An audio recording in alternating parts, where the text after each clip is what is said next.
మర్రి golden diamonds ప్రారంభోత్సవ మరియు అక్షయ తృతీయ ప్రత్యేక ఆఫర్ గా VA పై ఫ్లాట్ 25% తగ్గింపు. Marri golden diamonds, Kukatpally, Hyderabad. Yes, ప్రముఖ మలయాళీ నటి సజని గారు ఈరోజు జూబ్లీస్ పోలీస్ స్టేషన్ ఆశ్రయించారు. ఏదైతే ఆస్తి తగాదాలల్లో తన కుటుంబ సభ్యులే తనని కొట్టి ఇంట్లో నుంచి తరిమేస్తున్నారు, నన్ను రోజు నాపై దాడి చేస్తున్నారు అంటూ కూడా తను పోలీస్ స్టేషన్కి వచ్చిన పరిస్థితి. ప్రస్తుతం నాతో సజని గారు ఉన్నారు. అసలు ఏం జరిగింది ఏంటి అని వారి మాటలు తెలుసుకుందాం. మేడం చెప్పండి, ఈరోజు పిఎస్కి వచ్చారు, మీ పైన దాడి జరిగిందని, ఆస్తి విషయాలని, అసలు ఏం జరిగింది స్పష్టంగా చెప్పండి. సార్ నమస్తే సార్. సార్ నేను 90 రూపాయలతో హైదరాబాద్కి వచ్చాము సార్. అక్కడి నుంచి నేను సినిమాలో క్యాటర్లు చేసుకుంటూ అంచెలంచెలుగా ఎదిగి ఈ స్థాయికి అనేది హైదరాబాద్లో రావడం జరిగింది. దానికి ఎన్నో కష్టాలు పడి ఈ స్థాయికి వచ్చాను సార్. నేను ఆ డబ్బుతోనే సినిమా డబ్బులతో 2001 ఇల్లు కొని అమ్మ పేరుతో పెట్టాను జూబ్లీస్ రోడ్ నెంబర్ 10లో. తర్వాత అక్క భర్తని వాళ్ళ పిల్లల్ని చేరదీసాము. అమ్మకి 2 ఆడపిల్లలం మేము, మాకెవరున్నారు అన్నట్లు చేరదీసాం. చేరదీసిన తర్వాత వాళ్ళు 4 ఆడపిల్లలు కానీ భార్య భర్తలు ఇద్దరు వేరే వేరే పెళ్లి చేసుకుని బయటికి వెళ్ళిపోయారు. మీ అక్క భర్త ఇద్దరు కేసులు అయిన ఇదే పోలీస్ స్టేషన్ వెళ్ళిపోయారు. వాళ్ళు 4 పిల్లలు దత్తత తీసుకుని పెంచి పెద్ద చేసి చదివించిన తర్వాత వాళ్ళు లవ్ మ్యారేజ్ చేసుకున్నారు. పరువు పోతున్నాను, నేను లవ్ మ్యారేజ్ చేశాను. సరే ఏదైనా కానీ నేను పిన్నినే కదా సార్, అంతవరకు 4 నిమిషాలు నేను ఉన్నాను. ఆ రోజుకి ఈ రోజుకి నేను 35 ఏళ్ళకి 40 ఏళ్ళగా కష్టపడుతూనే ఉన్నాను. నేను ఈ రోజు వరకు మా అమ్మగారిని అడ్డం పెట్టుకొని వాళ్ళ కుటుంబం అంతా ఎంత డబ్బు తిన్నారు, ఎన్ని లక్షల కోట్లు తిన్నారు నాకు లెక్కే తెలియదు. నాకేంటంటే ఒంటరిదాన్ని చేసేసి నాకు పెళ్లి కాకుండా చేశారు. పెళ్లి చేసుకొని చాలా మంది వస్తే బెదిరించి తరిమేశారు. ఎవరు తరిమేశారు? అక్క బిడ్డలు అందరూ. అంటే మీ అక్క వేరే వాళ్ళని పెళ్లి చేసుకొని వెళ్ళిపోయిందని చెప్పారు కదా, తిరిగి వచ్చారు సార్. ఎప్పుడు వచ్చారు? వీళ్ళు ఒక 10-15 ఏళ్ళకి పిల్లలు పెద్ద తిరిగి వచ్చారు. వాళ్ళ బిడ్డలు పెద్ద అయ్యేసారి తిరిగి వచ్చారు. అందరూ ఓటయ్యారు. ఓటైన తర్వాత నేను ఫ్యామిలీ అంతా సెటిల్ చేశాను. వాళ్ళ పెళ్ళిళ్ళు కూడా చేశాను 4 పిల్లలకి. చేసిన తర్వాత నేను సెటిల్ అవ్వాలి కదా. ఇప్పుడు పెళ్లి చేసుకున్నామంటే కూడా నా పెళ్లి కాకుండా చేసి బెదిరించి చేసి వచ్చిన వాళ్ళని తరిమేశారు. ఇట్లా పెళ్లి కాకుండా చేస్తారు, పిల్లలు కూడా లేవడం చేశారు నాకు. సరే ఎట్లా నా జీవితం నేను బతుకుతున్నాను. నేను ప్రధానంగా మీ పైన మీ అక్క పిల్లలే కానీ మీ అక్క వీళ్ళు దాడి చేయడానికి ప్రధాన కారణం ఏంటి అసలు? దేనికోసం? ఆస్తి పిచ్చి అనేది రూపాయి కోసం కూడా మంటలు చేస్తున్న రోజులు ఇవి. అట్లాంటిది జూబ్లీస్ రోడ్ నెంబర్ 10లో మన ఇల్లు అంటే 25 ఏళ్ళు అయింది కొని, మంచి రేటే ఉంది ఇప్పుడు. అది మా అమ్మగారి పేరుతో పెట్టాను. మా అమ్మగారు కాలం చేసి 1 మంత్ అయింది. 1 మంత్ అయిన తర్వాత వీళ్ళు దినాలకని వచ్చారు. వచ్చిన తర్వాత దినాలు అయిపోయినాయి 15 రోజులకి. ఈ బిల్డింగ్ అంతా మాది, ఆస్తి అంతా మాది, నువ్వు బయటికి వెళ్ళమని కూర్చున్నారు. నేను అమ్మపోయిన బాధల్లో ఉన్నాను, నాకేం అర్థం కాలేదు. సరే నన్ను కొట్టి బయటికి వేస్తారు మార్చి 16వ తారీఖున. నేను స్టేషన్కి వచ్చాను, జూబ్లీ స్టేషన్కి వచ్చి కేసు ఇచ్చాను. ఇస్తే సార్ వాళ్ళు కేసు తీసుకోలేదు, విచారిస్తామండి అని చెప్పారు. అక్కడి నుంచి నేను స్టేషన్ చుట్టూ తిరుగుతూనే ఉన్నా, లాయర్ల చుట్టూ తిరుగుతూనే ఉన్నాను. ఇంతవరకు వాళ్ళ మీద కేసు చేయడం కానీ వాళ్ళని బైండ్ ఓవర్ చేయడం కానీ చేయలేదు. ఎందుకంటే అక్క వాళ్ళ 4 కూతుళ్ళు, వాళ్ళకి 4 అల్లుళ్ళు, మళ్ళీ మొత్తం 10 మంది వాళ్ళు, నేను ఒకదాన్ని. నేను ఆ రోజు నుంచి వాళ్ళు ఏం చేస్తున్నారంటే దౌర్జన్యంగా వచ్చి ఇప్పుడు మన ఇంట్లోనే, నా బెడ్రూమ్లోనే, నా పక్క బెడ్రూమ్లో వాళ్ళందరూ ఉంటున్నారు. ప్రస్తుతానికి మీరు అదే ఇంట్లో ఉంటున్నారా? అదే ఇంట్లో ఉంటున్నారు సార్. మా 18 రూమ్లో నాకు రూమ్ ఇచ్చారు. ఇల్లంతా ఆక్యుపై చేశారు. 3 హౌసెస్ అవి. మొత్తం బిల్డింగ్ అంతా ఆక్రమించుకున్నారు. దౌర్జన్యంగానే మాట్లాడితే కలాడితే కొడుతున్నారు. స్టేషన్కి వచ్చి సార్ కొట్టుతున్నారని చెప్తే సార్ వాళ్ళు ఏం పట్టించుకోవట్లేదు. నేను నిన్న కూడా బట్టలు ఇప్ప తీసినాను, కొట్టి రోడ్డు మీదకి వేస్తే నేను మార్నింగ్ వచ్చాను, చూపించాను సార్ వాళ్ళకి. అట్లా డైరెక్ట్ వచ్చేసిన నేను.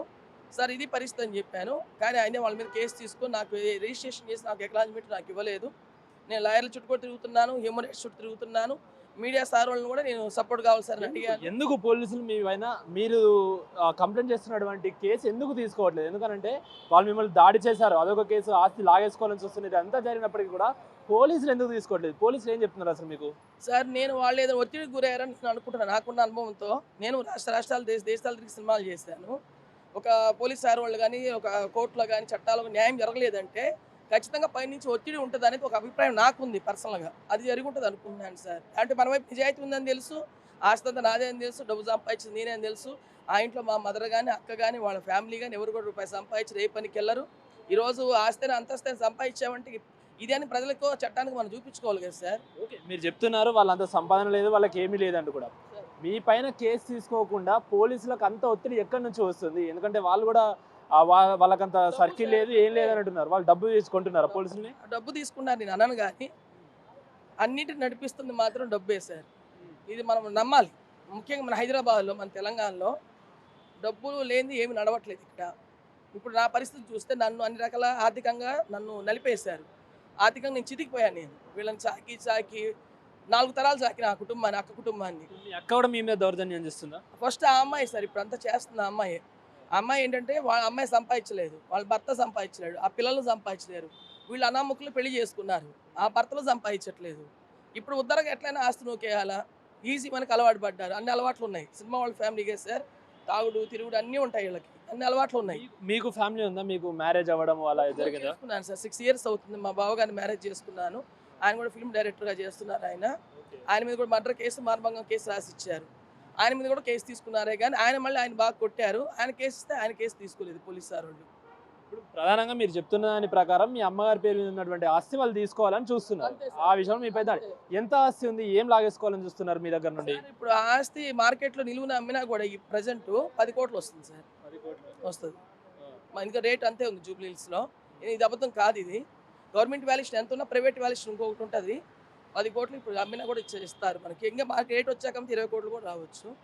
దానిపైన ఇంకా 5 ఫ్లోర్లు నాకు పర్మిషన్ ఉంది, ఇంకా 5 ఫ్లోర్లు కట్టుకోవచ్చు మనము. ఆస్తికి వస్తుంది తప్ప ఈ గొడవలని ఇంక వేరే కారణాలు అయితే ఏమి లేవు సార్. నేనేం తప్పుడు పనులు చేసే మనిషిని కాదు, కలామ తల్లిని నమ్ముకుని బతికిన మనిషిని. ఇక్కడ చేత కాకపోతే బెంగళూరు పోయాను, కన్నడ చేస్తాను, తమిళ్ మలయాళం అట్లా వెళ్ళిపోయి వర్క్ షూటింగ్ చేసుకుంటూ బతికానే కానీ తప్పుడు పని చేసి బతుకుదా అన్నట్టుగా నేను బతుకుంటే ఈ హైదరాబాద్లో బతుకుండేదాన్ని. నేను తెలుగులో ఆదరించకపోతే వేరే వేరే భాషలు ఎత్తుక్కుంటూ వెళ్ళిపోయినా. ఓకే, మరి ఇప్పుడు మిమ్మల్ని దాడి చేస్తున్నారు అంటున్నారు, పోలీసులకు కంప్లైంట్ చేసినా కూడా వాళ్ళు తీసుకోవట్లేదు అంటున్నారు. మరి మీరు నెక్స్ట్ ఏం చేయబోతున్నారు? అసలు మరి పోలీసులు కూడా తీసుకోవట్లేదు, మరి మీరు ఎక్కడ ఉంటున్నారు ఇప్పుడు ప్రస్తుతానికి? మళ్ళీ ఆ ఇంటికి వెళ్తే మీ పరిస్థితి ఏంటి? నేను ఆ ఇంట్లోనే ఉంటున్నాను సార్, వాళ్ళ చేతిలో తన్నులు తింటున్నాను, ఆ ఇంట్లో నేను బాధింపబడుతున్నాను. నాకు ఫుడ్ లేదు, నాకు నిద్ర లేదు, మనశ్శాంతి లేదు, సెక్యూరిటీ లేదు. నాకు వాళ్ళు ఏం చెప్తున్నారంటే వాళ్ళు చంపే ఉద్దేశం కూడా మాకు లేదు, నిన్ను చంపే ఉద్దేశం కూడా మాకు లేదు, మేము మెంటల్ హాస్పిటల్ నుంచి ఎర్రగడ్డ నుంచి అంబులెన్స్ పిలిచి నిన్ను ఎక్కించి పంపిస్తాం. వాళ్ళు 10 మంది ఎక్కించినా ఎక్కిస్తారు నన్ను. నేను ఒక్కదాన్ని ఏం చేయగలుగుతాను సార్? నాకు భయం వేస్తుంది. దానికే మీడియా సార్ వాళ్ళు మీ సపోర్ట్కి వచ్చి కావాలి, నిజ నిజాలు తెలియకపోతే రేపు నన్ను చంపేస్తే కూడా, లేదా నన్ను మెంటల్ హాస్పిటల్ పంపించిన కనుమరుగైపోతే నేను ఏమైపోయాను మీకు తెలియాలి కదా సార్. ఇలాంటి వాళ్ళని సొసైటీలో మనం వదిలేస్తే ఎవరు అన్నం పెడితే వాళ్ళు చేయి కొరికేది, ఎవరి ఇంట్లో పిలిచి పెట్టుకుంటే వాళ్ళ తిన్నింటి వాసాలు లెక్క పెట్టేది. సార్ పోలీస్ సార్ వాళ్ళు నేను ఏం కోరుతున్నానంటే, ఒక ఇంట్లో ఒక దౌర్జన్యంగా వచ్చి 10 మంది ఉంటే, ఈరోజు నేను ఒక కళాకారునిగా 35 ఏళ్ళకి సినిమా ఫీల్డ్లో ఒక 7-8 భాషల్లో చేసి ఒక 4-5 కోట్ల మంది ఫ్యాన్స్ నాకు ఇప్పుడు కూడా ఉన్నారు. అలానే నేను జనసేన పార్టీ కూడా గత 12 ఏళ్ళుగా నేను సేవ చేస్తూ ఉన్నాను, పార్టీ పరంగా కూడా. ఇట్లా అన్యాయం జరిగితే నేనే పోయికి సహాయం చేసే మనిషిని సమాజంలో. అలాంటి అన్యాయం నాకు జరిగితే నాకు పోలీస్ సార్ వాళ్ళు అండగా నిలబడకపోతే నాకు ఆశ్చర్యంగా ఉంది. నాకు ఒక స్టేజ్లో ఉన్న మనిషిని నేను, నాకు అంటే ఒక ఇమేజ్ ఉంది, నాకే మీరు సాయం చేయలేదంటే సాధారణమైన మనుషులకి, సగటు మనుషులకి, సగటు మానవులకి మీరు అసలు ఎప్పటికి ఏ సాయం అందదు అనేది నేను తెలుసుకున్నాను. అది సార్.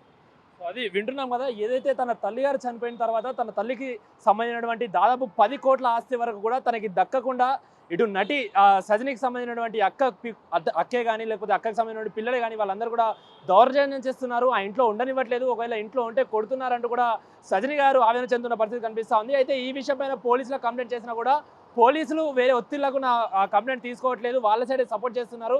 ఇప్పటికైనా తగిన చర్యలు తీసుకొని నాకు న్యాయం చేయాలంటూ కూడా మలయాళ నటి సజని కోరుతున్న పరిస్థితి అయితే కనిపిస్తూ ఉంది. ఇప్పుడు ప్రశాంత్ అక్రమ్ టీవీ జూబ్లీ హిల్స్ నుండి.